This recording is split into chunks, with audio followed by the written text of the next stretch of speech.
بسم الله الرحمن الرحيم والصلاة والسلام على خاتم النبيين وإمام المرسلين نبينا وإمامنا وقدوتنا وحبيبنا محمد وعلى آله الطيبين الطاهرين وصحبه المرسلين المجاهدين. In the book of Tahir we have came to the section about Hakimiyya, and we started and all the issues will be discussed more in details later, but some few issues came up. Most issues are well settled. There's no major problem. There's only one problem in the understanding of the three ayahs of Surah Al-Ma'idah, the ayahs called the ayahs of Hukm, وَمَنْ لَمْ يَحْكُمْ بِمَا أَنزَلَ اللَّهُ فَأُولَٰئِكَ هُمُ الْكَافِرُونَ وَالْفَاسِقُونَ وَالظَّالِمُونَ.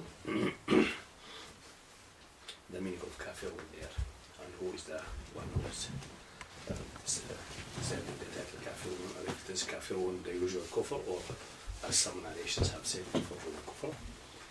And there may be some issues about the word hukm, but we scanned what the Quran used the word hukm for, and we found 7 meanings.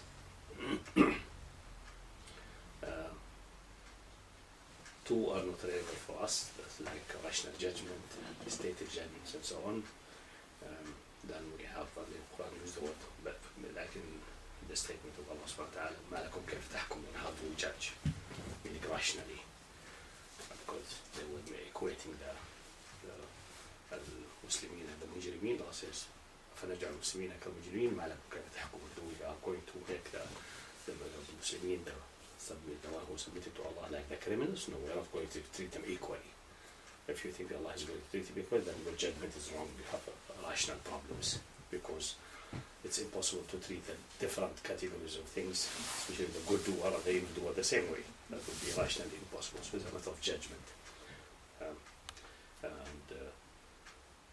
So that's not our issue. Then we have the judgment of Allah subhanahu wa ta'ala. That's not an issue, because no dispute. If there's Yawm al-Qiyamah, anyone believing in Yawm al-Qiyamah will not dispute that Allah will be the judge there. That's not an issue. So remaining the 4 meanings, that's the judiciary, pronouncing hukm so it is binding and can be executed by the state power. And we have pronouncing hukm without al-wajh al-ilzam, that will be futya, giving a fatwa. That's also ruling. And then we have ruling in the sense of making laws, defining what's haram and halal, etc. That's definitely ruling. That's with the main ayahs, in al-hukmu illa lillah, amara la ta'budu illa, etc. And then we have one, maybe a matter of dispute, is that the action of the mutanaffirin, of the executive branch in the modern language, can that be called ruling? In modern times, in Arab language, they use hukuma for the government, for the council of ministers. So it's usually the government in most systems. Or in the case of the United States of America, it's the president only, is the hukuma. The so-called cabinet, there is no real cabinet, they are just assisting the president of the United States. But mostly it is like prime minister system with the head of state or a king, and the prime minister with the cabinet and the hukuma. But there's a modern use of the language, and someone could argue, because you have the Quran used for the mutanaffirin, for the one who are in charge, either Uli al-Amr, or Mulk, or Sultan, or something like that. When the Hudhud said, I found a woman who owns them. She's a queen. This one said, تحكمهم. So the standard usage in terms of the Quran is not to use the word يحكم, rather the word own, king, have a kingdom, have a sultan. The hadith also uses the word sultan, amir, have command. But for these and for the judges, and also the fatwa, which is not binding, but it's similar, because the difference between a mufti and the judge is that the mufti, his fatwa is not binding. There's no obligation of the state authorities or the power or the other who receive that fatwa to comply with it. They are not obliged to. While the judge, who is appointed probably from a legitimate ruler, from the Khalifa, for example, his ruling has to be executed. You cannot say, I'm not convinced about his point of view. That's not a matter of being convinced or not. As long as he's the official judge, appointed properly, his ruling is the one who has to be executed. And Yawm al-Qiyamah will settle this course. If he was right or wrong, that's another issue. But that's the way the judicial work. Otherwise, disputes of the people will never be settled. If it's depending about both sides being convinced about the argument, that will not be binding judicial. It will be just a fatwa. Well, fatwa, you ask a scholar, what's your point of view? What's your point of view about this issue? He will give a hukm or a fatwa, this and this and this, but you can take it or leave it depending upon the strength of the argument. Nobody is bound by that. So for the judge, there is no doubt that what he does is hukm, although the word qada is used also, but also hakim. Someone could say because it's for the judge who arbitrates disputes when the people come to him, because usually judiciary, the judge never acts on his own to start with. He waits for people to come, they have a dispute, and then he pronounces a judgment.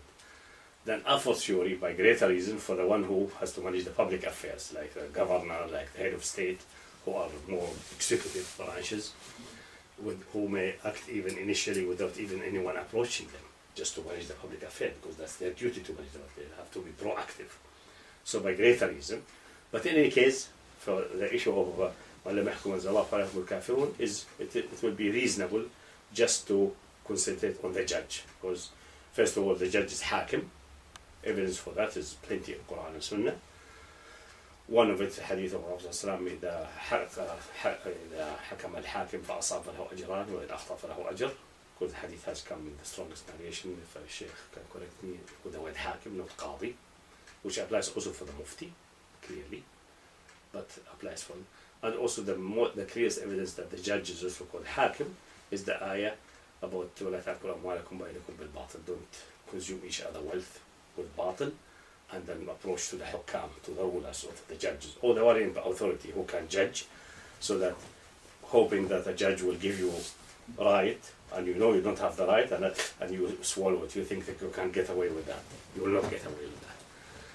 Even if a judge will give you that, you can mislead the judge, or you can bribe him, whatever reason, you get a judgment in your favor. Getting a judgment in your favor will not make the wrong right or the right wrong.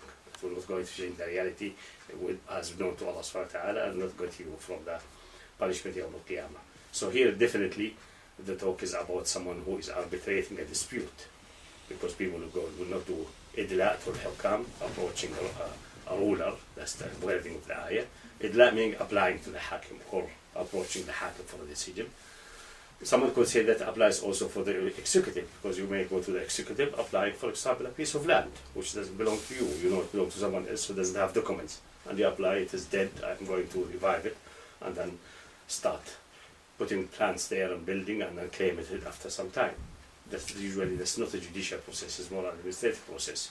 Someone could say, but definitely in the case of judicial process, it's very clear that some people who are having a dispute, they can go to a judge, will be idla for hukam, and then the one who does it knowingly that it's not his right is actually consuming people's money without justification, and he's liable on al-Qiyamah. So just going to the judge with them. So the Quran used the term tudlu biha ila hukam.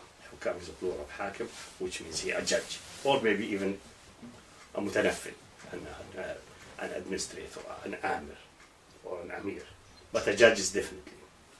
If you check Tabari in the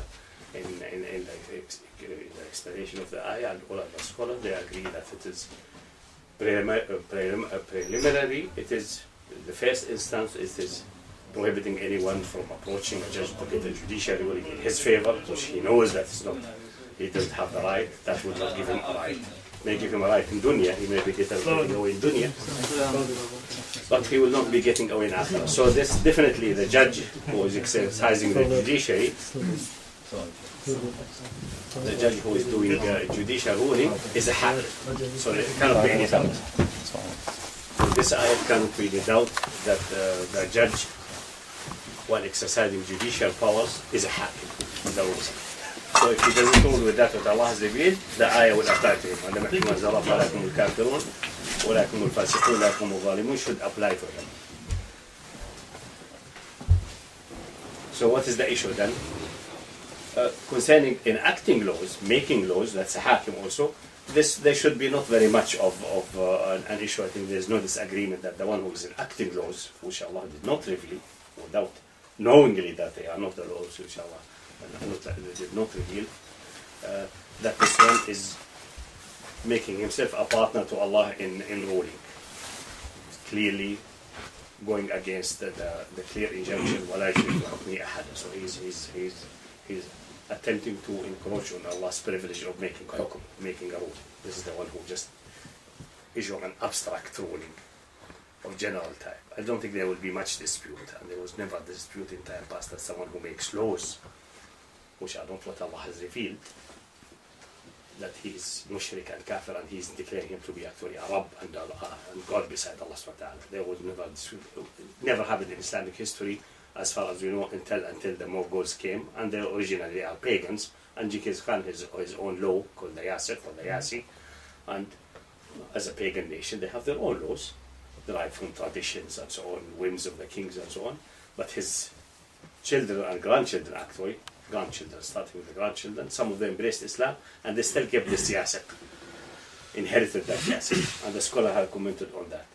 I don't think there was any disagreement or an issue about that. That one with the hakim in the sense that one who makes law, that the one who makes law, which Allah did not reveal, with no base whatsoever, the revelation, just purely as inherited from the grandparents or just very pure whims, that this one is definitely out of the fold of Islam. And no, I don't think there's a dispute. So the dispute or a discussion will be the one who is managing the affairs or the one who is judging between disputants, the judge, who does not rule with the right household, and he's a Muslim to start with. If he's not a Muslim to start with, we don't need to bother our head about it. He's a kafir anyway. If he's a pagan or an American secular, we don't need to discuss. So assuming a Muslim judge is there, and he does not rule with the laws knowingly, and he does know that what Allah has or he rules contradiction. Or even we said last time, even if he avoid any ruling, like by, for example, a judge who know about certain facts in a case, which is in front of him, and he's obliged to look at the case. The case came to him, and he's the appointed judge of the case. Because sometimes you may be at liberty not to rule.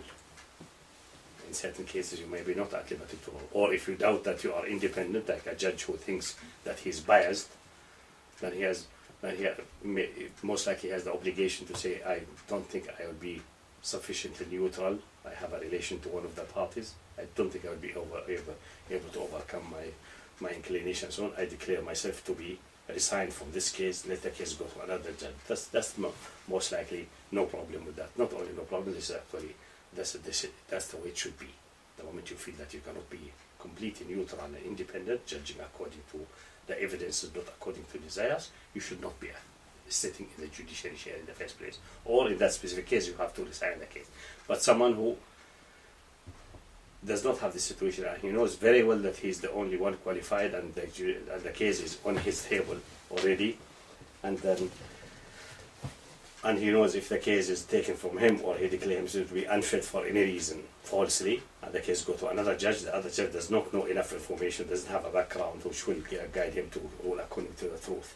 So he does it deliberately to get the case judged in favor of someone else. So he does not rule anything, he resigns, thinking he is out of the responsibility, and let the case go to someone else, and he knows this case will be not judged properly by the other judge, because the other judge does not have the background he has, the information he has. And if he has to look at the case, then he is either rules according to his information, that's really against his interest, maybe it is against his relatives or against his own selfish interest or something like that, then he tried to get away by resigning. But let us take the positive case that he rules knowingly, he does not resign of the case, and he decided to go ahead and rule according to that, not what Allah has revealed. That's a Muslim judge to start with. The ayah is then, we have the three ayahs. One says, وَمَنْ يَحْكُمْ عَزَ اللَّهِ فَلَكُمُ الْكَافِرُونَ. One says, وَمَنْ يَحْكُمْ عَزَ اللَّهِ فَلَكُمُ الظَّالِمُونَ. The third one, وَمَنْ يَحْكُمْ الْفَاسِقُونَ. And the scholars have, in that case, or similar cases, like a Muslim ruler who's ruling in principle by Islam, but follow his desire, and in a specific case knowingly does not rule the rule which he is convinced this is Allah ruling the case, but he does not rule according to that, putting his selfish desires or his greed, or his desire for power, for wealth or whatever, or his protection for his own kin, etc., putting it above the obligation to rule with that what Allah has revealed. What is his status? What is his status? Is he with this action, the mere action, by ruling with that what Allah has not revealed, or avoiding the ruling, is he with the mere action becoming a kafir out of the fold of Islam, or he is like the sinner of any type? And this is an old issue, it's not a new one. It is since the time of the Sahaba essentially, when the issue of the Khawarij and the issue of Iman and Kufr came up, and the one who clearly expressed that he is such a one who knows that's his Sharia, but he is violating the Sharia, and he knows that he is sinful in the sense that he is violating the Sharia, but he follows his desire, or follows his any kind of desire for power, holding power. Mostly it is the one who in a power position who doesn't want to lose power. So for the case of keeping the power, he rules not with that what Allah has revealed, to keep the power, or to keep the wealth, or to keep the standing in society. We have from the Tabi'in time, for example, Ibn Zayd, in his explanation of the ayah, he has a dispute or has an argument with some of the Khawarij from the Abadi school, which is a relatively mild school. Some of them are still in Oman and Algeria, but Allah Alam, they are really Abadi, like genuine, original one with real fighters.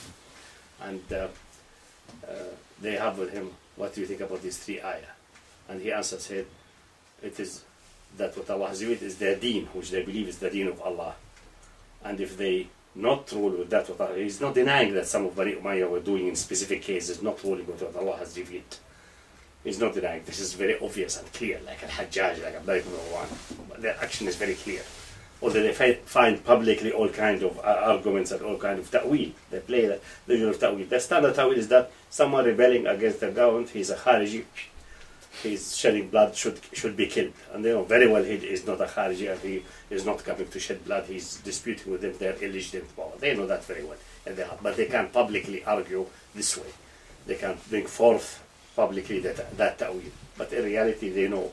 So Ibn Zayd is discussing this case, saying they know that's their deen, they confess, because they are Muslims, and they know when they do that they have committed a sin, that they have disobeyed Allah subhanahu wa ta'ala. They said no, it's not because that the Khawarij, the Abadi, they're called Abadi in that relation. The Abadi told him, no, but you are afraid. You are afraid to say the truth in fear of the government. They said, I am not afraid when you are afraid. And if you are really not afraid, you should be using the sword and rebelling against them. Because those Awadi were not using the sword at the time. They were more docile. Some Awadi did use the sword, so Ibn Zayd is not 100% correct. But maybe this specific group were just theoretical Abazi, not really rebellious. So Ibn Zayd is clear, articulating this point of view clearly. But we have the other points of view. I think in this paper we have mentioned a narration from a Suddi that if someone rules takes a bribe in hukum, he becomes with that a kafir. That's the Suddi Kabir in his tafsir. We have also the usual confusion going back to the narration of Ibn Abbas. That's the famous kufr duna kufr.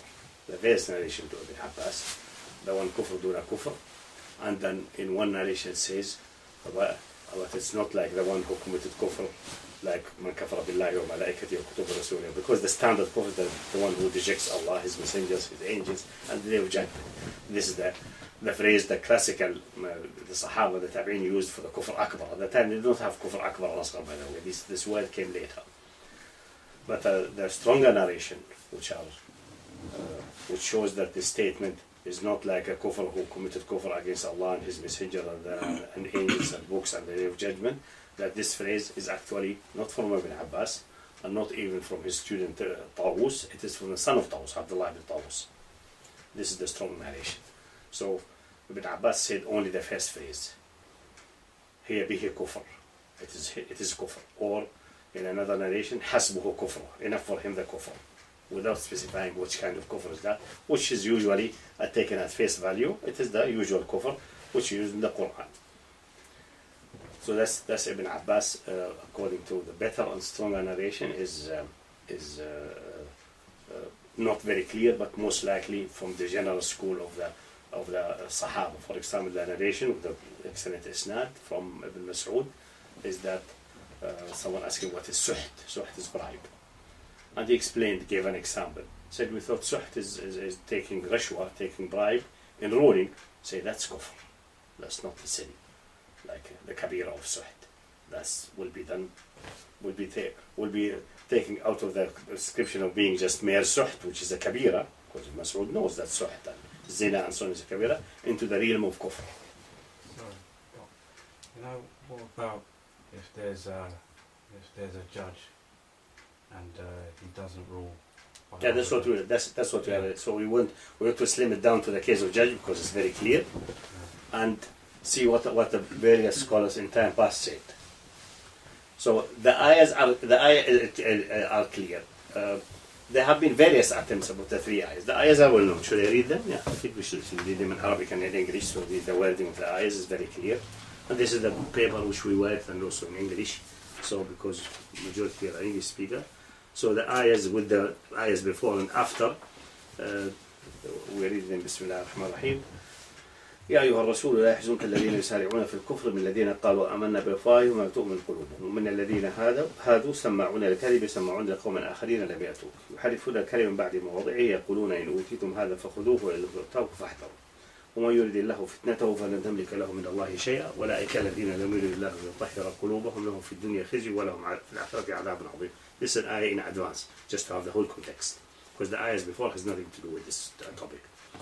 It continues when it says سماعون الكذب about the Jews. I will read that translation. سماعون الكذب أكالون للسحت فإن جاءوك فاحكم بينهم أو أعرض عنهم وإن تعرض عنهم فلن يضروك شيئا وإن حكمت فاحكم بينهم بالقسط إن الله يحب المقسطين وكيف يحكمونك وعندهم التوراة فيها حكم الله ثم يتولون من بعد ذلك وما أولئك بالمؤمنين إن أنزلنا التوراة now the ayah of the حكم إن أنزلنا التوراة فيها هدى ونور يحكم بها النبيون الذين أسلموا للذين هادوا والربانيون والأحبار وما استحفظوا من كتاب الله وكانوا عليه شهداء فلا تخشوا الناس واخشوني ولا تشتروا بآياتي ثمنا قليلا ومن لم يحكم بما أنزل الله فأولئك هم الكافرون ومن لم يحكم بما أنزل الله وكتبنا عليهم فيها أن النفس بالنفس والعين بالعين والأنف بالأنف والأذن بالأذن والسن بالسن والجروح قصاص فمن تصدق به فهو كفارة له ومن لم يحكم بما أنزل الله فأولئك هم الظالمون وقفينا على آثارهم بعيسى بن مريم مصدقا لما بين يديه من التوراة وأتيناه الإنجيل فيه هدى ونور ومصدقا لما بين يديه من التوراة وهدى وموعظة للمتقين وليحكم أهل الإنجيل بما أنزل الله فيه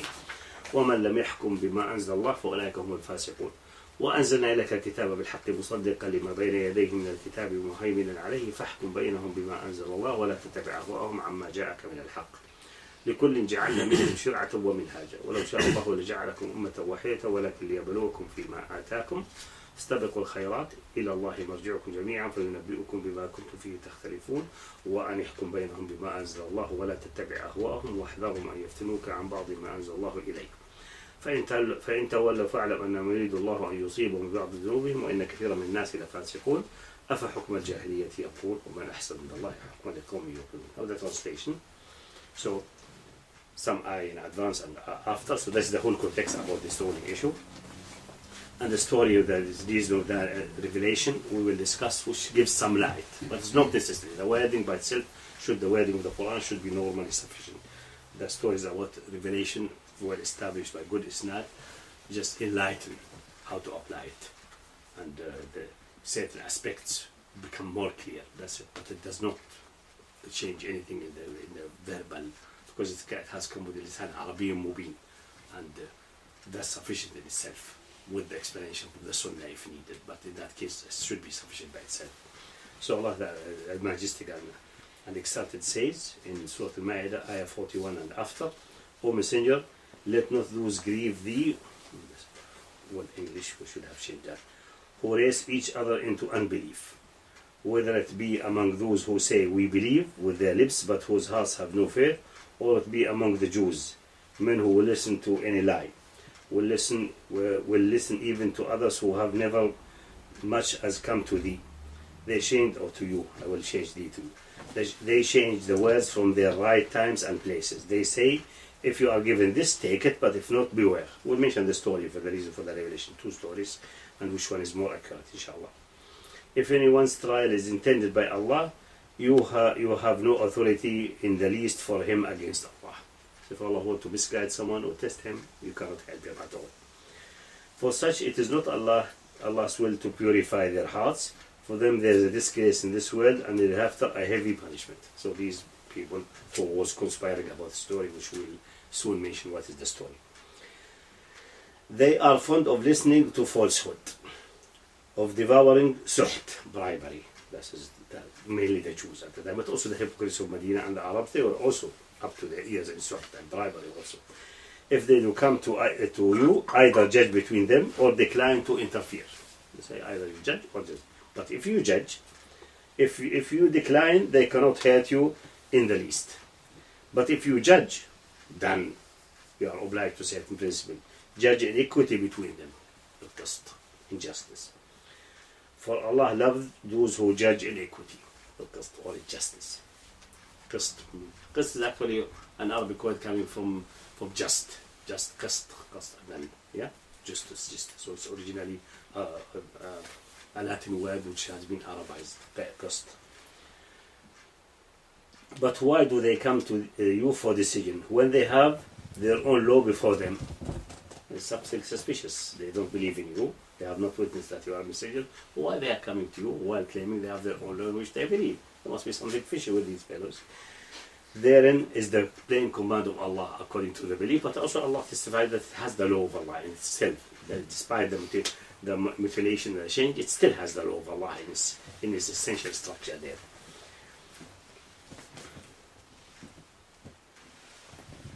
And even after that, knowing that they have the law of Allah, they turn away from it.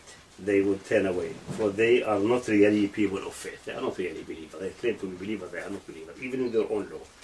Then it continues. It was, Allah is talking about himself, it was we who revealed the law, or the Torah, to Musa. Therein was guidance and light. By its standard have been judged the Jews by the prophets who bowed or have submitted to Islam. In the word Islam, in the linguistic meaning, the prophets who have submitted to Allah subhanahu wa ta'ala. By the rabbis and the doctors of law. This is some translation, you could say the scholars and the monks. Yeah. For them was entrusted the protection of Allah's book, because Allah entrusted to them the protection of the book, not like this book has been protected by Allah subhanahu wa ta'ala directly, but those have been entrusted to keep the book and transmit it.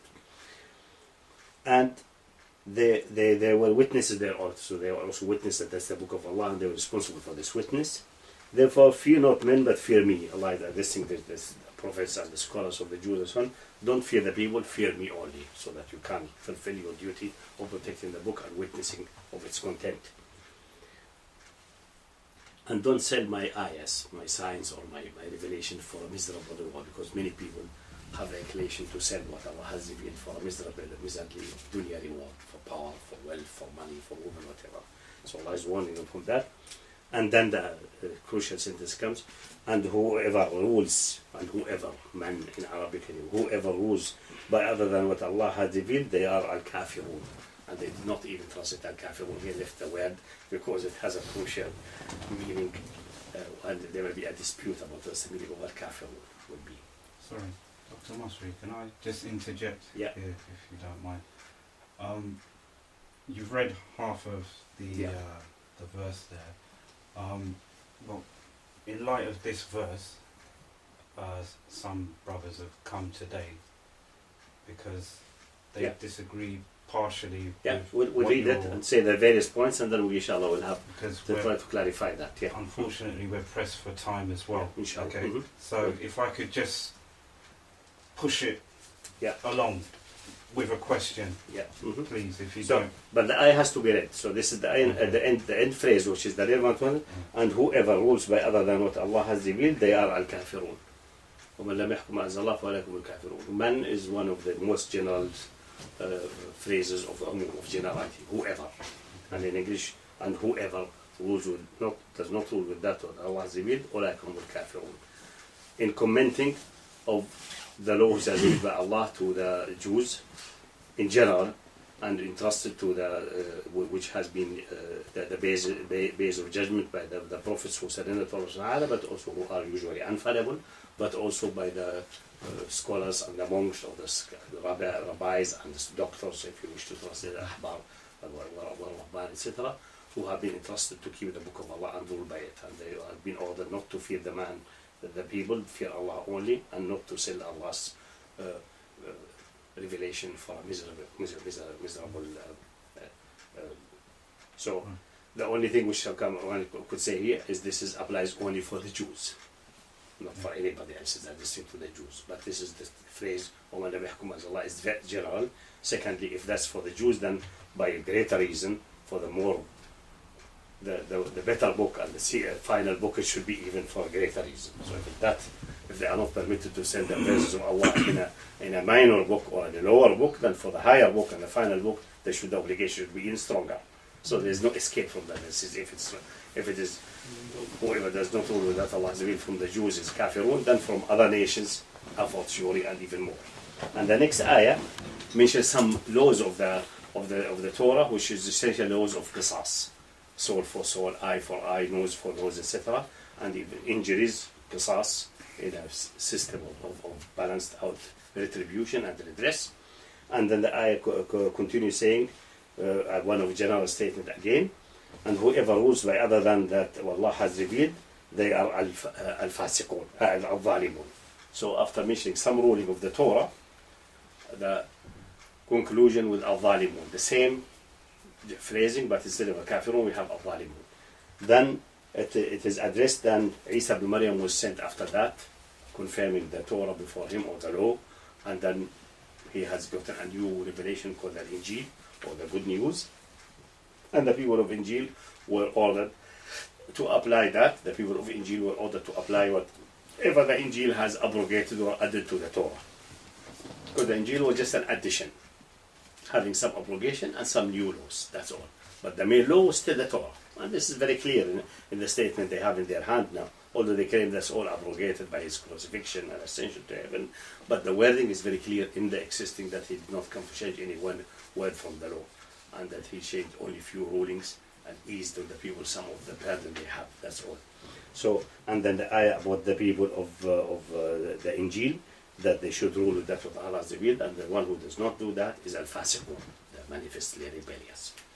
So even if someone says this is only for the people of Injil, I think this is a very weak point of view. Nobody really of respect to this scholarship, although some scholars say that. It's amazing that many say that, but it should not be really respected, because only points of view who have really meat in them should be respected. That's apply only for the Christian. If it's applied for the Christian, then for the greater reason, it should apply for the one who have the better book and the final book. So, al-kafirun and al-zalimun, al-fasiqun, if it applies to these previous nations, it should be applying to this ummah even a fortiori and even stronger. Can I submit a question on behalf of Ilyas? Yeah. Because I don't. No, on my behalf, you know the character of Ilyas. He finds it very disrespectful to come and. No. There's no disagreement on these points. Yeah, all of that is just summarizing. Yeah, to ask a question. I'm just summarizing what's agreed upon by really respectworthy scholar. I don't think Sheikh Ilyas or anyone present, except few odd scholars, will say this is a kafir or is only for Bani Israel, is not for us. Although some people, even at the time of the Sahaba, even Hudayfa said, what are good brothers Bani Israel for you? Everything sweet is for you, everything is bitter for them. because you want them to be kafirun, but you are out of that. So this is such. I think Hudayfa did the right way. He's a man of Najd, original Bedouin, who is will not go into such playing games with words, and just made a mockery out of them. What good brothers are Bani Israel for you? They have everything bad and you have everything sweet. It doesn't work this way. If they have something bitter, then you should have the same bitterness also. So if they are kafirun, if they don't rule that Allah has revealed the Torah, then you will be also kafirun if you don't rule that Allah has revealed the Quran, which is better and more comprehensive than the Torah, by necessity. So he was just mocking you. I think these point of view should be mocked. They are not really of great. Some have said that even the time of Tabi'in and Sahaba, some people dared uttering some nonsense like that. So it's not completely impossible. So what remains, that's really not worth, because the phrase وَمَنْ لَمْ يَحْكُمْ مَنْ is one of the most general statement of generality in the Arabic language, and also in English it has whoever is most general, whoever, for him this characteristic applies. So what remains is now that we have that those who rule with that, not with that what Allah has revealed, are kafirun, zalimun, fasiqun. So how to put these, are there three different categories, or is one category with the three titles? That's really where some scholarship is worthy of putting together. One attempt was to go the narration way by claiming that Ibn Abbas said kufr duna kufr. And this way I would say, Sheikh Ilyas agree, that is based on the strong and solid narrations, which we have here, details and the men of the narration, all of them first class imams, that those who have reported that this is a statement of Abdullah ibn Tawus, he said that, and for some weaker narrator that has been have been submerged in the main hadith or the main tradition, as if it is where the statement of Ibn Abbas, that's called idraj, but actually it's the statement of Abdullah ibn Tawus. Now someone could say, even if it is Tawus himself, even if it's Ibn Abbas, there is no authority after the Prophet ﷺ. It's just an ijtihad of Ibn Abbas. And this ijtihad could be very faulty, because you have the ijtihad of Ibn Mas'ud with a better isnad than this, or equal, with saying bribing in for a judge ruling, because it describes suht, that you mediate for someone to the government to get something which is your right, not in a disputed case in the front of court. You call that suht, and you take a gift. Disregard that as a suht. And then we thought suht is bribery in ruling, in hukum, in qada, said this is kufr. So Ibn Mas'ud is clearly over the side who claim that's kufr. That's one thing. The way of narration, we have discussed that in detail. The narrations are very, very faulty and not respectable. From the Sahaba, there is nothing of worth really, except the claim about Ibn Abbas, and that one can be manifestly proven to be wrong as a narration, because we have the one with the best isnad, so the strongest and first class narrator like Sufyan al-Thawri and Ma'mar and Abd al-Razzaq and Ma'mar, etc., which is the best isnad of Ma'mar, which clearly says this statement is from Abdullah ibn Tawus. And for others who made idraj in the main text, it's clear that this one, which shows that it is Abdullah ibn Tawus saying that, is the one who is dominant. Why? Because the narrators are better, and the first class narrator in this chain. Secondly, because they give us an extra knowledge, an extra phrase, and the extra narration of the trustworthy authority should be taken on board. Because how come that we take his original narration and not his addition, unless there is a good reason to reject that addition? In that case, there is no good reason, because this is the best narration. That's from narration point of view. So what remains is that some scholars said now, this is now where really some scholarly and fiqh analysis of this point of view, is that what it may be the only remaining point. Some scholars said, actually there are three categories of people who rule with that, not with that what Allah has revealed. First category, the one who are kafirun, they must have something extra, not just a mere ruling which makes them kafirun. One of this one major exponent and personality in this is At-Tabari himself. In his tafsir, he said, because of the statement of Ibn Zayd and because of his analysis of the meaning of iman and kufr, this is only those who reject what Allah has revealed. Jahidu, jahad. Who know it is what Allah has revealed, but publicly, or they jahad. He used the way كانوا لحكم الله جاحدين. So he regarded the category who are jahideen, these are the kafirun. Not only just the mere act of not ruling, they must be jahidun. And you know what jahd in Arabic means? Denial or rejection. Most likely he means rejection because these are Muslims. So they're not like the juhud of the people of Pharaoh who said publicly Musa is a liar and a magician, but in the bottom of their heart know that he is not a magician, not a liar. This is jahadu biha wastaqanat anfusum. This is not the same jahad which Tabari could mean, because these people did not make any jahad public. They did not say this is not the ruling of Allah. They didn't say that. They didn't say that. They don't do jahad in that sense. So most likely he means the one who rejects faith. مثل Iblis, like Iblis who rejected Iblis, they don't make jahad in it, but he rejected the ruling. I'm not going to comply, I'm not going to obey you. I'm rejecting the principle of obedience to you. Without saying, a jahd, you see, it's not your hukum. I'm denying that it's your hukum. I didn't hear it, or that will be jahd, more technically. But he used the word yajhadun, كانوا حكم الله جاهدين, and he is relying on the narrations, supporting narration of asbab al-nuzul. This sounds scholarly reasonable. It has some soundness in it. And I think also Hizb al-Tahrir is in the same category, that he said, these are the one who having takdeeb or jahd. While the one who don't have a takdeeb or jahd are either zalimun or fasiqun. Zalimun, if they, by this act of not ruling with what Allah has revealed, they have transgressed about other people's right. For example, you make a ruling in which someone takes someone's money without justification, or someone is killed without justification. That will be dhulm also. And if there's no dhulm, there are many rulings which don't end in dhulm. Many cases you could imagine fatwa or ruling which does not end in dhulm, but violating what Allah has revealed, that will be then fisq, will be disobedient to Allah subhanahu wa ta'ala. So those who do that, and they are committing fisq. And the kafirun, only the one who has an issue of i'tiqad, an issue of belief, an issue of rejection, or an issue of takreeb, or a doubting that that's the ruling of Allah, or publicly they may be munafiqeen claiming to be Muslim, but in the bottom of their heart they don't believe. That will be only the kafirun. And their authority that Allah gave 3 different titles, descriptions, which we have to find 3 different groups to which it fit. It sounds like a reasonable approach.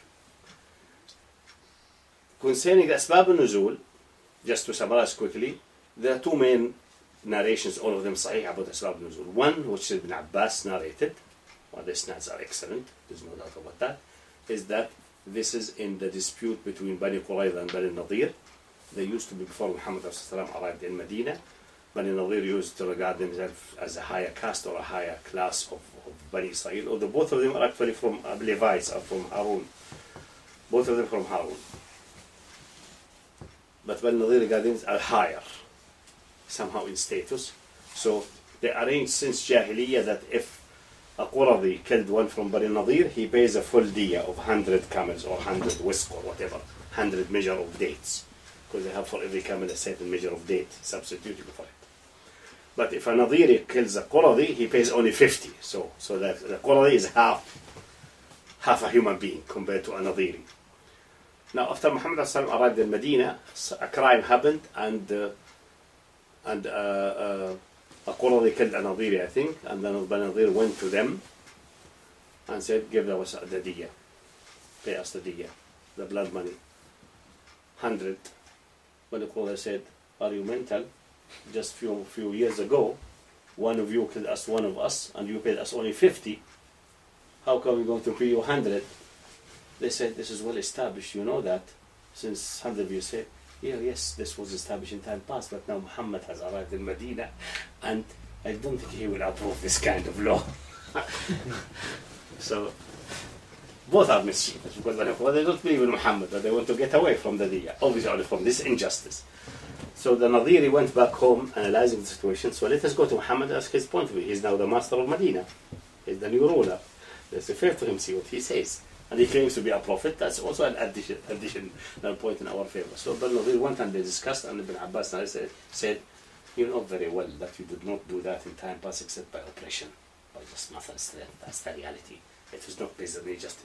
And Bani Qurayza said, did you hear ever any two people from the same grandfather have different diyas? Have you heard ever that something stupid and unjust like that? That can't be. That's not possible. And you know that. So they agreed to send someone to sound the Prophet ﷺ, test him what he will say in such a situation. Just ask him the question as the theoretical question. And that's what the ayah addressed before. They will come and ask you and check. If you get the answer you like, then go to Muhammad. If you don't like the answer, no, we're not going to Muhammad. We don't believe in him. We are all low. So that's the trick. That's Ibn Abbas narrating. And the other more famous narration, which many people will quote actually, which is not the more befitting, is that the issue of adultery, that a Jew committed adultery with a Jews and they put them both on a donkey and blackened their faces, put them in the reverse, and the Prophet saw them guiding them around, say what's going on. They said he's committed adultery, and then the law is that we blacken their face, lash each one 100 lashes and blacken their faces, put them on a donkey and carry them around the city as a scandalization. Said, is that what you find in the Torah? They said yes. So he went to their midrash, to their house. They got the Torah, and one of them read it. He covered the ayah or the verse of Rajm and read it before and after. And one of the converted Jews, or one of the who knows them, doesn't need to be a converted Jew, or maybe one of the Sahaba, because Ubay bin Ka'b used to be a Jew before he became Muslim, although he's Ansari, not Arab, because the Arabs used to, in the case a woman has too many dead sons and so on, she used to make an oath that if my son grows up, does not die, I will give him to the Jews to be educated as a Jewish scholar.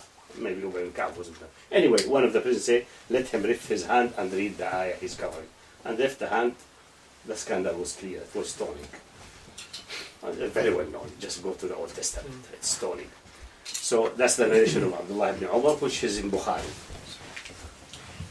No doubt this is an authentic narration, there's no doubt about it, but Ibn Kathir recognized after mentioning the two narrations, say, but the ayahs are discussing about qisas and blood for blood, soul for soul, eye for eye, not discussing adultery and stoning. So most likely the narration of Ibn Abbas mentioned the real original story, where the ayah was revealed, and later on the ayah may have been read by the Prophet in another context, because they do not rule that Allah has revealed.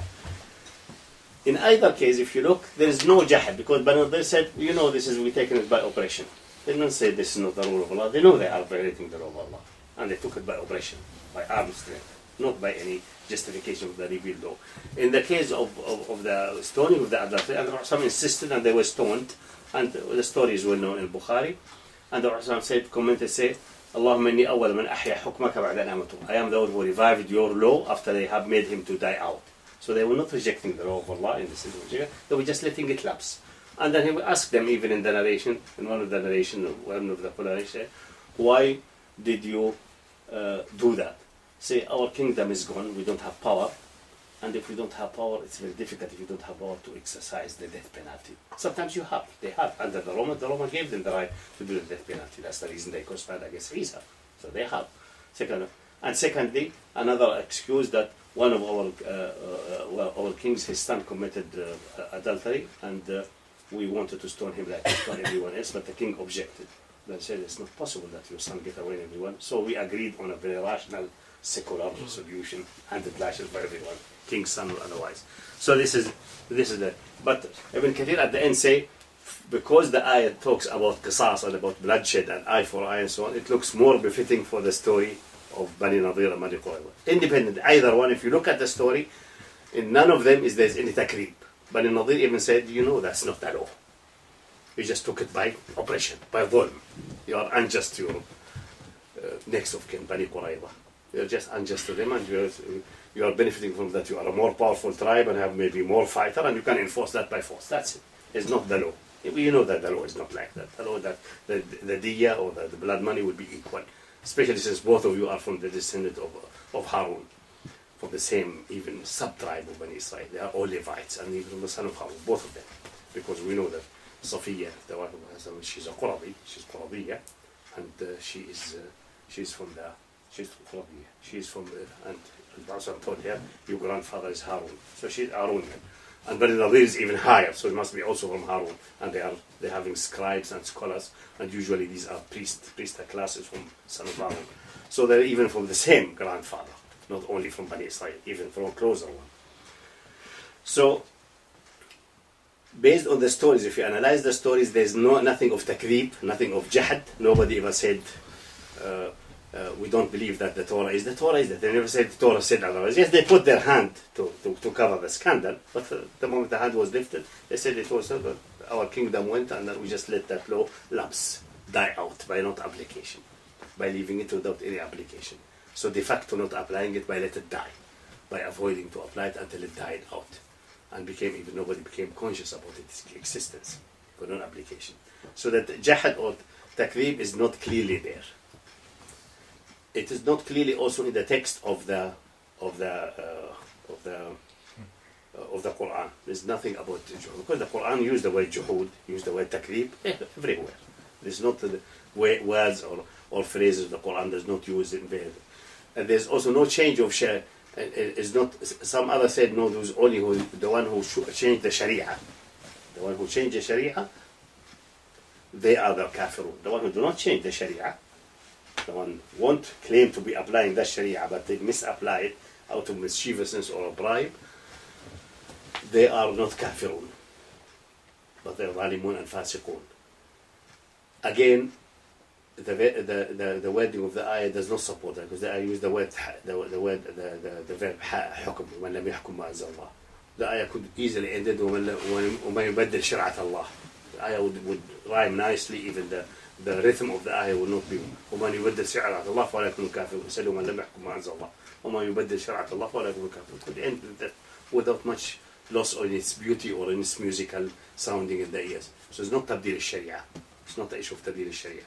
So the ayah is clearly just hukm, as clarified by the word hukm used elsewhere in the Quran. So that approach, an attempt to rely on asbab al-nuzul, to show that asbab al-nuzul indicates only the case of jahad, is not. This comment of Rasulullah, amatu, they let the hukm die, did not apply it until it lapses. This is not jahad, and this is not tabdil sharia. It's just let it die. It's one type of changing the sharia, but not change it deliberately. Don't apply it for a long time until it dies out, and then you find another solution which you claim that's what in the Torah to the common people. So that's not very convincing.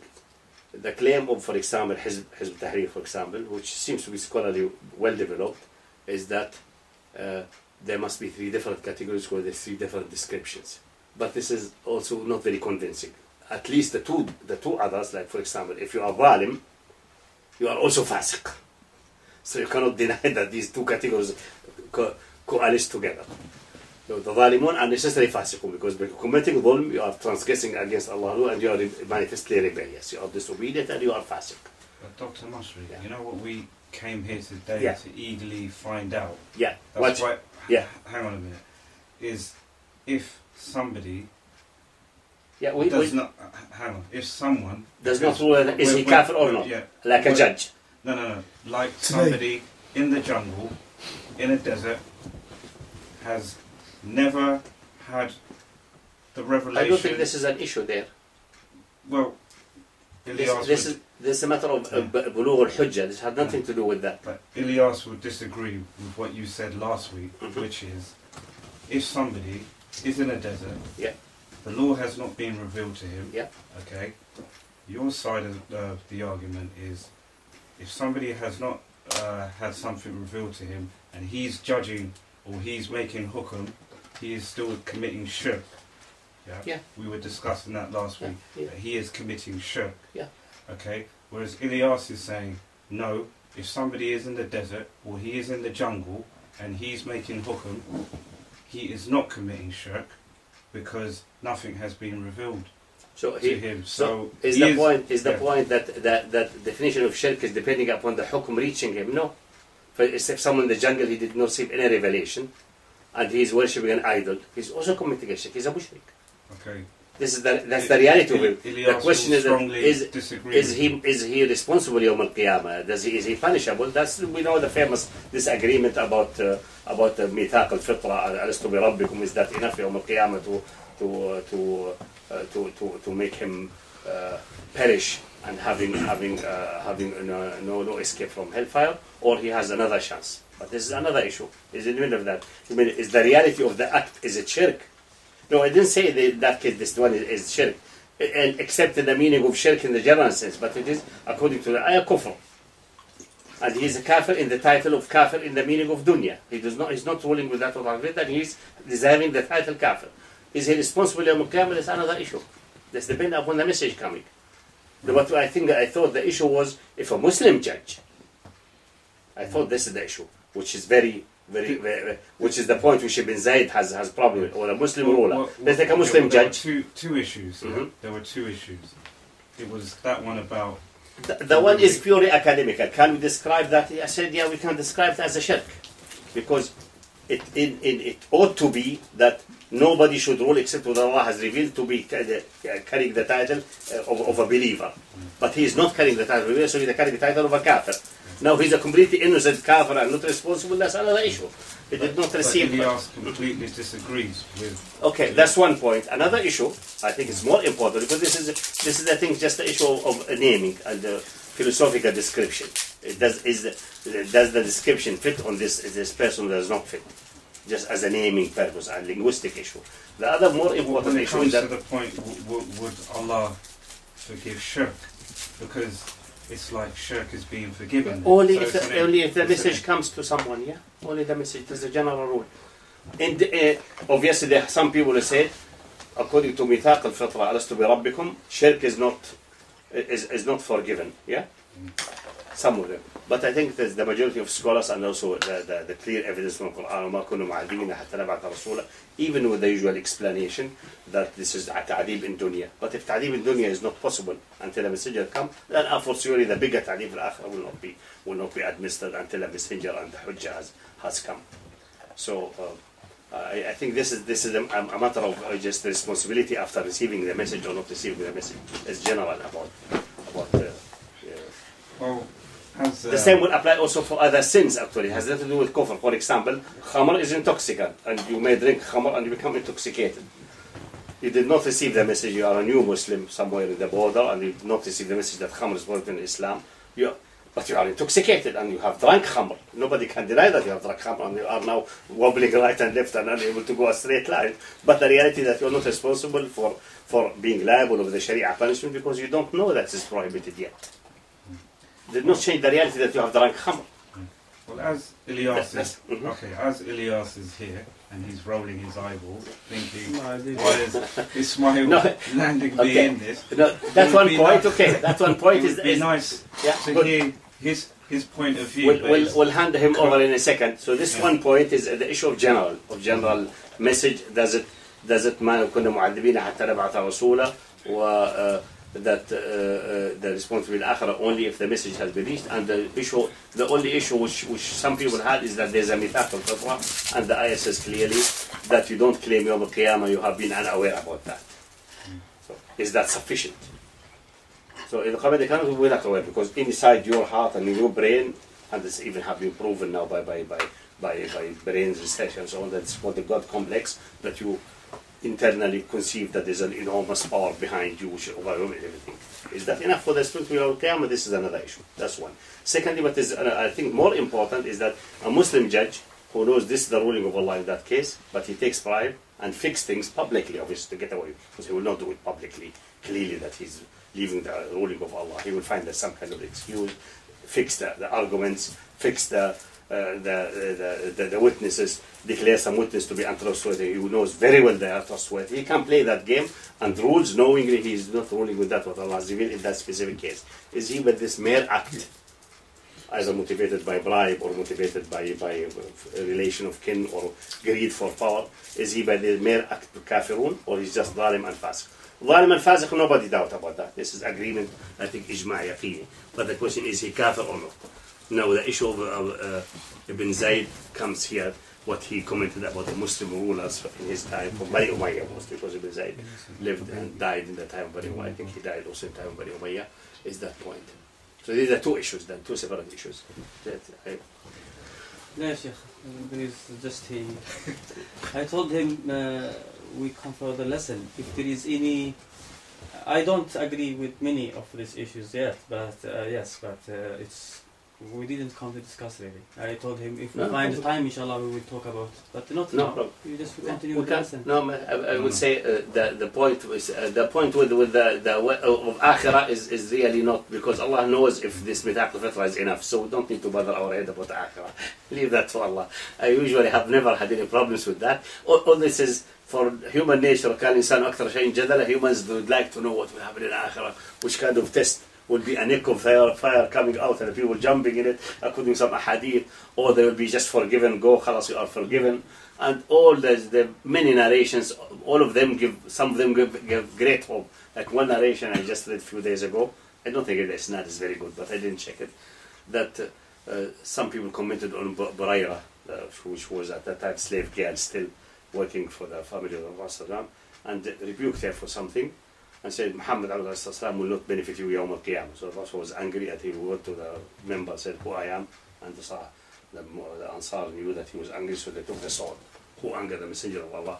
And after that said, I am the Messenger of Allah, I am this, I am this, and say, some people say I will not benefit people who are close to me Yawm al-Qiyamah. They are mistaken. I will have such a shafa'ah that it is so wide, so that Iblis will stretch his neck hoping that he may be caught in the shafa'ah. This is just a metaphorical expression. If the hadith is valid, that even Iblis will have sometimes hope for the shafa'ah, that he may be engulfed. He will not have, we know that, but almost like that. This is, you know how the Arabic language is flowery in these things, as if like that. So even there you will find some ahadith which are extremely hopeful, and you have some who is extremely threatening, and everyone should be in between. And it's better to keep it like that, because if you give the people blank check, then you may lead them to their demise. It's good to be always worried and not knowing exactly where is the sharp border, and leave it to Allah Yawm al-Qiyamah. The other one, it is very important thing for the judge. I think it's extremely dangerous to have a theory telling the judge you may take a bribe and you are only a fasiq. I think this is opening the door of kufr wide, and it may have given many rulers plenty of leeway to be unjust and transgressing, and they will say it's just a fisq, you can make tawbah, you are still hopeful that you have la ilaha illallah in your heart, sincerely from your heart. I would say that point is more important to clarify. Can I just ask a question? Your opinion about the rulers today, would you say that they are fasiq, zalim or kafir? I expressed that many times, especially with our brothers from Judicial, say don't bother about what the rule is, because the hadith of Ubadah ibn Samit clarified the issue. إِلَّا أَن تَرَوْا كُفْرًا بَوَاحًا. They are ruling by kufr. The system is containing clear statement of kufr and violating of Islamic law and Islamic aqidah in a clear way, in a definite and undisputed way, and that has to be changed. Either they change from it, or they will be removed by force in the usual complicated process of disputing with them step by step and so on. So they're kafir. So they're kafir. No, it's irrelevant. It's not irrelevant. Well, I mean, some people say that it's not irrelevant, because if you say that they're kafir, absolutely irrelevant. If you're working to establish Islam again, the Khilafah, they say if they're kafir, then your method of removing them is different. Whereas if they're Muslim, they're mistaken. They're mistaken. Well, the mistake starting from this point. The point is the following: a ruler is not applying Islam. First of all, if he's a kafir himself, like he says, I am the atheist and so on, then he should not be ruling, because we have agreement between all scholars and ijma' mutayaqqan, yaqini, that he cannot be a ruler. So step aside, you are not qualified to be a ruler. If he resists, I can't be a ruler, then this is the next step, fighting him against the resisting group, until he ceases and desists. So there's no issue there. Secondly, if he claims to be a Muslim, nominally a Muslim, and then he's ruling by kufr. So you can assume this statement of you, for example, let us give a clear example, which I think I stick to it very, very firmly and regard that as like what they call it, the acid test for the rulers. Say, your membership in the United Nations means we accept the covenant, which contains clear kufr. Definitely. It's not just an international agreement organizing the interstate relations. It is definitely containing, because it says in the state you have to have these rights, gay rights, this, the covenant of the United Nations. And as a member, you have accepted that, and you accepted that this is higher than your own law, and has to be enforced internally, by membership. This is clear kufr. You will say, no, it is, Ibn Uthaymeen said, no, this is just like an international treaty, like al-Hudaybiyah. That's what Ibn Uthaymeen, we have his statement, and we have even the voice recording of it. we say Ibn Uthaymin is wrong because of this and this, so there will be a discussion. Ultimately, it will come to a clear point that either he can bring sufficient ta'wil or points of scholarly point of view forward, that we say there may be a weak point of view there, or he cannot have any answer. And we are the other side convinced that there is a kufr buah for which we have evidence from Allah, and then we say you have to change it. You must change it immediately now. You must give the sister notice. Maybe the notice is 6 months. It doesn't matter. So like when someone like Yasser Arafat dies, do you do janazah for him? I would avoid Yasser Arafat specifically. Okay, but if any of the Muslim rulers die... But it's not relevant what a janazah has to do with returning Islam to rule. It's for kifayah to do a janazah for a Muslim if they pass away. If you think he's a Muslim, you can do janazah. But does not mean I will not remove him by force, by the sword. This is another issue. Let us go with the ruler now. Because the practical aspect is that we don't see kufr buah, that we have to rule by Islam, not to do on someone janazah. You may know someone to be a munafiq, you personally, and you avoid his janazah like Hudayfa used to do. That's perfectly fine. You don't need to tell the other about that. I don't think this is an issue. I think this is a non-issue. The issue is that how to remove him. Now if we insist, and we are the one who argue with him, convinced, after a lengthy discussion, the lengthy discussion may be weeks, maybe months, maybe years, we come to the conclusion that he is clearly kufr buah, and he's insisting, and he doesn't want to get out of, and he has no excuse of duress. That, for example, military ships at the border threatening to bomb the ports, and say, I can't get out now. Okay, the evidence, the ships are there, and the news media are covering that. That's an evidence, there's no problem. All of that is not there, then he's insisting on kufr. Then we tell him, you have to step aside. Leave someone who's qualified, who's ruling by Islam, who's willing to rule by Islam, and willing to tell the United Nations, bye-bye, he's our exit. For example, take the United Nations as an example. We're taking our exit from you. He doesn't want to move. Obviously, he's running his own guards, palace guards, imperial guards, or royal guards, or whatever the name of guards, or republican guards, because sometimes it's a republic, even a nominal one. Then we can rally our people and start fighting him. In the fighting, all people fighting with him is a resisting group which is protecting kufr, which has been discussed publicly and argued with. And for these, if I kill them in the battle, I will not make janazah on them. But if their family think they are poor Muslims and they were misguided or they did not understand the argument properly and they make janazah on them, I will not prevent them. I will myself not do. Pray for them. But their family can take them and pray. I will not prevent the family from taking them to the masjid and pray janazah. Why should I prevent? What's the fuss about that? I will not pray janazah. These are the resisting group. They are killed in the battle. For me, they are killed as murtad in the dunya. And the conclusion of that I will not pray janazah on them. But his wife said, no, he was a good man, he's simple-minded, he didn't understand his argument, he thinks he's protecting the state and the public order and he's doing well. Okay, you want to pray for janazah? Please, madam, go ahead and pray janazah. I have no problem. Okay. I will not get stuck with that. Some jihadi will get stuck with that because they are not understanding what was the issue. The issue is that Allah's rule should be dominant.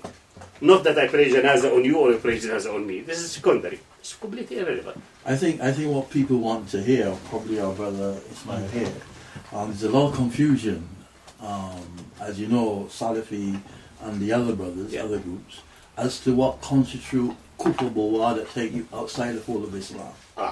That we have this guy. What take you outside the fold of Islam? And is the current rulers in the Muslim world, or in the whole world, they are showing kufr buah. For me, I have no doubt. Are they kufr in the sense that it takes them outside the fold of Islam and their blood and their wealth becomes halal on the Muslim? No, what's relevant is because they put a question on individual personality. What the question is that, for example, the following analysis, I think it's a strict and good analysis. For example, Sheikh Taqi Namhani in a very good analysis about the Saudi regime. He said Abdul Aziz was an agent of the British. And he believed himself, Namhani, that Ali is a munafiq and in the bottom hell of the hellfire. But he did not say Saudi Arabia is a kufr domain until Abdul Aziz enacted the Saudi nationality law and declared the Saudi kingdom in 1933. So although he believed he came from Kuwait as a munafiq and British agent, and he's really internally a kafir playing the game of being a believer, but kufr buah publicly was only when that law was enacted. Because the Saudi nationality law and all nationality laws in the world now are based on kufr. Because the Islamic nationality law is clear. Anyone pronouncing Islam and immigrating to Islamic domain should become a citizen immediately. والذين آمنوا بعد وهاجروا فأولئك منهم ما فيها كلام. There's no issue with that. No, was never a disagreement in Islamic history until the Khilafah went down. that wherever you are, you immigrate to an Islamic domain, you settle there. Even Shafi'i went to the extreme that a dhimmi who comes in Islamic domain for trade and so on, stays more than 1 year, he's forced to become a dhimmi, so he pays jizya. You don't stay. Either you become a citizen or you get out. It's just the opposite of the logic of the laws nowadays. Complete opposite. So that these laws are all clearly kufr. And Taqiyuddin Al-Albani said clearly, which I think is a very good achievement, to show his sharpness, and he's sticking to fundamental usul. With that law, plus declaring Saudi to be an inherited monarchy, and this is an inherited monarchy, because Abdul Aziz addressed the Shura Council in Mecca, saying to formulate a law of Wirathat al-Arsh. There has never in Islamic history anyone formulated a law of Wirathat al-Arsh. Never. Even Khilafah Uthmani did not have a law of Wirathat al-Arsh. It was the strongest one who take the throne and if necessary kill the others. That's not Wirathat al-Arsh, they're taking it by force, based on some misconception of the fuqaha. But Wirathat al-Arsh genuinely as a wiratha like that was never in Islamic history, and contradicts the Islamic principle of government fundamentally. So based on the two say, from that day it became a kufr domain. He didn't bother if Abdul Aziz is a kafir or not kafir public, or you should pray for him janazah or not. If you are attempting to remove him, it will come ultimately, either he comes to his senses and just resign, which is very unlikely, but it happened a few times in history, very rare, or you fight him. In the state of fight, he and his army are resisting groups fighting. Like for example, we have the issue, actually the issue was difficult even for the Sahaba, the issue of the ones who prevented paying zakah. Yeah? That was a major discussion between Abu Bakr and Umar. Good? I don't think Umar was discussing the people who reverted to worshipping idols or believing in Musaylima. He has no problem. No, but we're talking about Hakimiyya, we're talking about... Yeah, this is Hakimiyya. This is the people resisted... Abu Bakr and Umar were the rulers, they were the judges. No, but when they're talking about the people who rebelled and refused to pay zakat, said and Umar Nafsim said, I wish I have asked them, a lot of people say, we believe in zakat, but we don't give it to you. Can we fight them or not? So Umar formulated the question, this is narrated by a good isnad from him. And he was bugged by this question until his death. He wished he would have answered that. I would say he did not need, Abu Bakr did not need to ask the Messenger of Allah, because clearly from principle of Sharia. Mm-hmm. The same applies with Khalid ibn Walid, although Khalid is not in the same level of fiqh of Umar, but in this question he was right.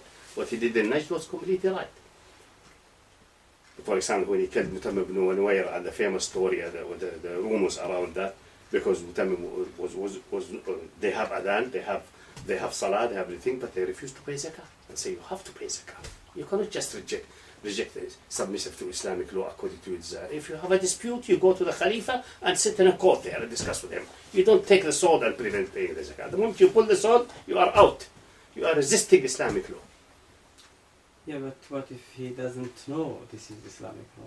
If he doesn't know, he has to be done. You said, we don't know. What's your argument? But they were sending to Abu Bakr. They may listen to the argument and understand it in a different way. I mean, people have different understanding. You can't...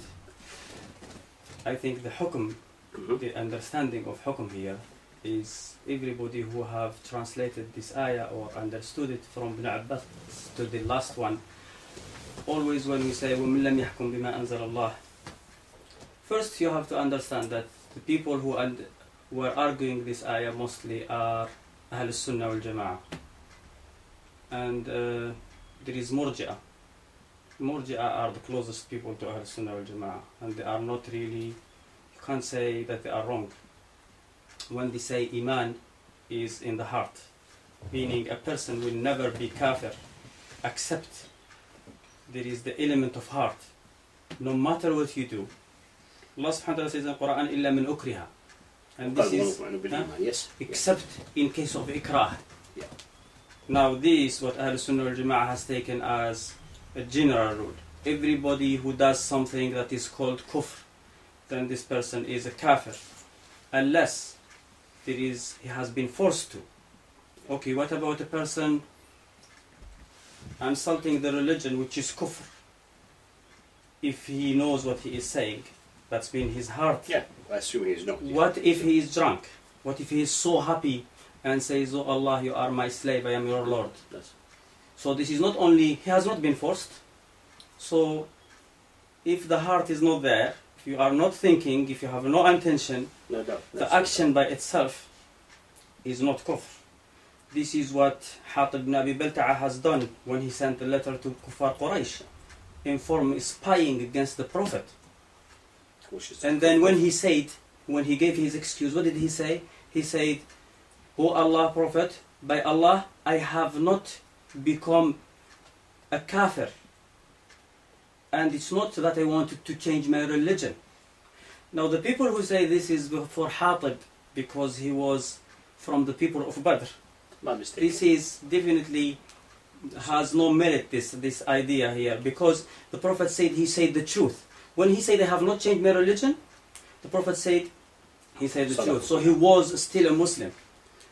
And Allah doesn't forgive shirk and kufr to anyone, including the people of Badr. Because the Prophet who is from the people of Badr, Allah said, وَلَقَدْ أُوحِيَ إِلَيْكَ وَإِلَى الَّذِينَ مِنْ قَبْلِكَ, it has been revealed to you and to the people before you, لَإِنْ أَشْرَكْتَ, if you commit shirk, لَيَحْبَطَنَّ عَمَلُكَ. You understand? So, if you know that an action by itself, a word that you say or an action that you do is not kufr unless it is first kufr in the heart. I mean, when someone stand up and start swearing at Allah and His Prophet, why is he doing it? I mean, if you understand what you are saying, that he knows, he doesn't know what he is saying, because he is drunk, because he doesn't know these words, because it's not his language, he heard some words and he is repeating them. If he is saying them, but we will say he is not kafir because he doesn't know what he is saying. So until he say it with his heart before he say it with his tongue.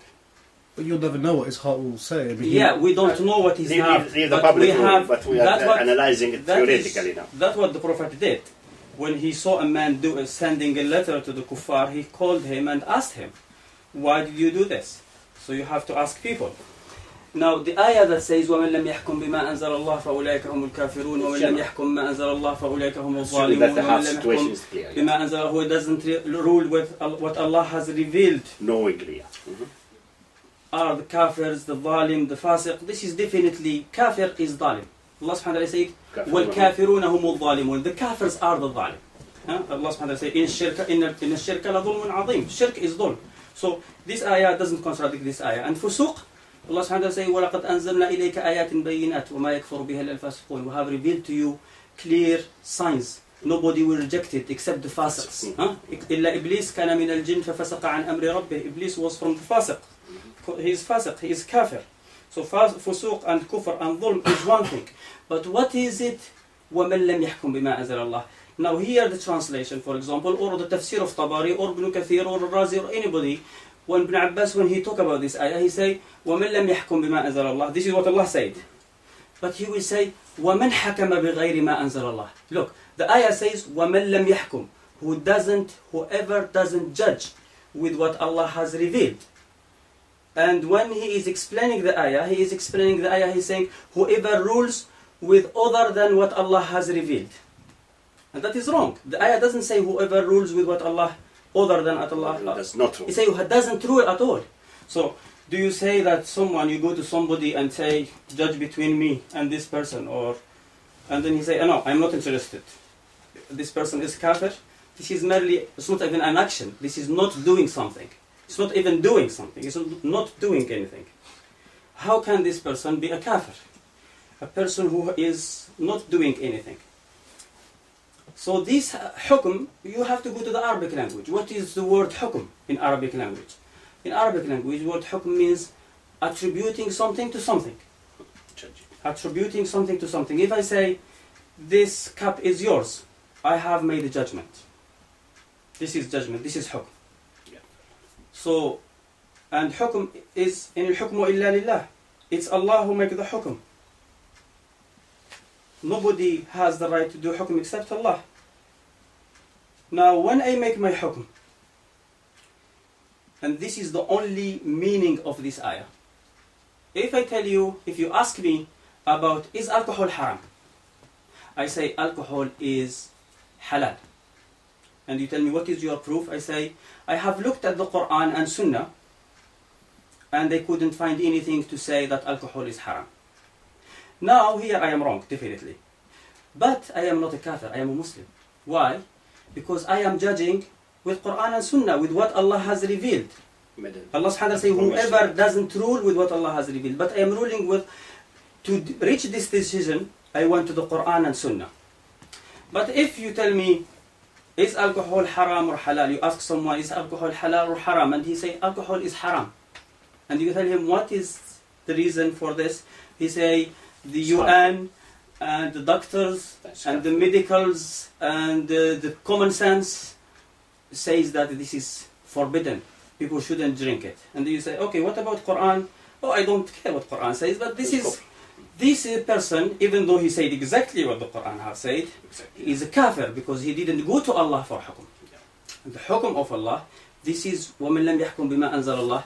If you believe that the man that Allah has chosen as a prophet is a prophet, if you believe that the person that Allah has chosen as his enemy is his enemy, if you believe that what Allah has made haram is haram, if you believe that what Allah made halal is halal, if Allah say this is good and you say this is good, this is bad, you say this is bad, you have judged with what Allah has revealed.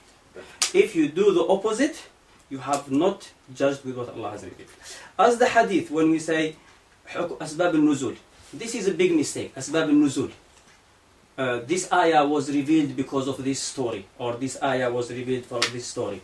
Now the hadith of Ibn Umar, which is in Bukhari, he never said that the Prophet was there when this ayah was revealed about the two Jews who committed adultery, that the Prophet then, the wahi came and he saw the state of revelation coming to him and he stood up and he read the ayah. He didn't say that. And we find the Sahaba taking one ayah and everybody will say, so one Sahabi will say this ayah was revealed for this reason, and the other Sahabi. As the story of Ibn Abbas as well is totally invalid. Why? Because Ibn Abbas, when he came to Medina, he was 8. Bani Nadir and Bani Qurayza had no power by the time he came. They had no say to take. Yeah. So Ibn Abbas, we don't know where he took it from. We don't know where he took this story. And we find, if you take the Mursal Hadith, what we say Mursal Hadith shouldn't be taken from the Tabi'in, neither from the Sahabi. It's the same reason that we don't take it from the Tabi'in. We shouldn't take it from the Sahabi. If we take the Mursal of the Sahabi, you will find that the Sahaba, many Sahaba said Aisha has committed adultery because they heard it from the hypocrites. The many Umar ibn Khattab, he had his brother who came to him and knocked on the door. He said, the Prophet divorced his wives. This is a Muslim, Muhajir, Al-Ansari. When Umar ibn Khattab went to the Prophet, did you divorce your wife? He said, no. The Prophet was told, Habiba, the daughter of Abu Sufyan, was told that the Prophet is going to marry his daughter, his niece, Zainab bint Salama. When she asked him, we have been told that you are going to marry Zainab. He said, who told you that? She is my niece. I had breastfeeding with her brother, with her father. You understand? So we don't take the hadith of Ibn Abbas or the guess of Ibn Umar that this ayah was revealed for this. And this ayah, if you look at it, it just hukm bima anzalallah is hukm bima anzalallah is to consider what Allah has said is right, and what Allah has said wrong is wrong. As for the leaders, as the Sheikh said, it's irrelevant whether they are kafir or not. Of course, someone who makes hukm and says, someone who says, who has these banks, they have to have law. And this law will say it is wrong not to pay usury. It is right to, it is right, it is wrong. You see the word haram, halal, this is mustalah, wajib, obligation. The Prophet mostly, there are some of these words that are not like wajib, it was not widely used. It's just to say this is right, this is wrong. If Allah say this is, for what you are saying is right, if Allah said is wrong, then what you want more from to say this person here is contradicting Allah. As long as this person knows, of course, who doesn't know that riba is usually is haram? And then when he says it's halal and he take you and because he take you from one court to another to civil court, and then in that book there, when you stand up in the court, he will not say, oh yeah, you are right not paying usury, but we are here, we are oppressors, we are going to take you to prison anyway. No, they are not going to say this. You are going to say you are criminal. Yeah. You understand? And this calling a Muslim a criminal is kufr. Unless this person come and say, yo, I don't believe, I don't... But he never say that. He never say that. But do they have to... I mean, but what if they are doing it in their actions? You know, I mean, if someone is actively replacing one of Allah's laws... How do you know? A man done something in the time of the Prophet called him and asked him. I mean, you will never be able to go and open someone's heart to look inside. So it's his tongue to say what he has in his heart. And they are saying it. But these rulers... They are saying that we are right, what we are doing is right. But still, let's say they are not kafirs. These people are not kafir. Who obliged you to obey anybody? Yeah. You see, obligation in the religion is only what Allah made obligation. Haram in the religion is only what Allah made haram. And Allah subhanahu wa ta'ala says in the Quran, وَقَدْ فَصَّلَ لَكُمْ مَا حَرَّمَ عَلَيْكُمْ. Allah has explained to you in details what is forbidden for you. Yeah. Now, I say, I don't want to obey any of these leaders. Do you have proof to tell me that I am doing wrong? If you have proof, show me. أطيعوا الله وأطيعوا الرسول وأولي الأمر منكم. Obey Allah and obey the Prophet and those in charge of authority. Okay, who are in charge of authority? You are a group of people here in a room now. I take Kalashnikov and say, okay, I am in charge of authority. Now you are under my rule. Or you tell me it's not, the room is not big enough. How big enough? Bahrain, Saudi, how big it should be? Vatican, like, what is the limit?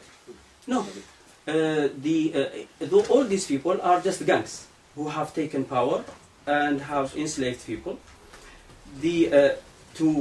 Allah subhanahu wa ta'ala says, Ulil Amr, and he didn't leave it just like that. Ulil Amr, the people of Amr. And then the Prophet explained what is the Amr. He said, Inna al-Amra hada al-Amr fi Quraysh. This matter is in Quraysh. Now, whether you agree that the Khilafah should be with Quraysh or not, still, the matter of إِذَا بُوِيَ عَلِ خَلِفَتَيْنِ فَقْتُلُوا الْآخِرَ مِنْهُمَا. These different countries, it's un-Islamic.